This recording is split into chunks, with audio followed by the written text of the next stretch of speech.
Fi stqarrija li ma jgħid l-aħħar dettalji tal-ispejjeż tagħha biex topera l-Ajruport Internazzjonali ta' Malta.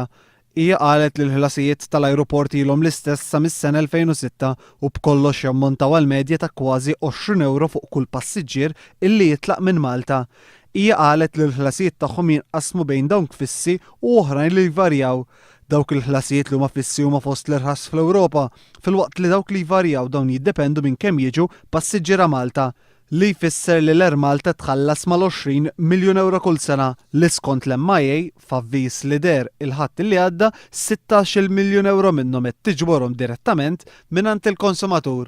Din is-sistema ta' ħlasijiet hija adottata mill-ajruporti kollha madwar id-dinja u hija l-istess sistema li tħallas biha l-Air Malta f'ajruporti oħrajn. L-MIA qalet li mill-flus li tixbor trid tħallas l-ispejjeż biex topera t-terminal u l-mitjar. L-MIA li tħaddem ma' 375 persuna qalet li l-ispejjeż huma kbar. L-MIA ħabret li bħalissa għaddejjin diskussjonijiet bejnha u bejn il-management il-ġdid tal-Air Malta biex tara kif tista' tgħin lill-linja nazzjonali tal-ajru mingħajr ma tiddiskrimina ma' linji tal-ajru oħrajn.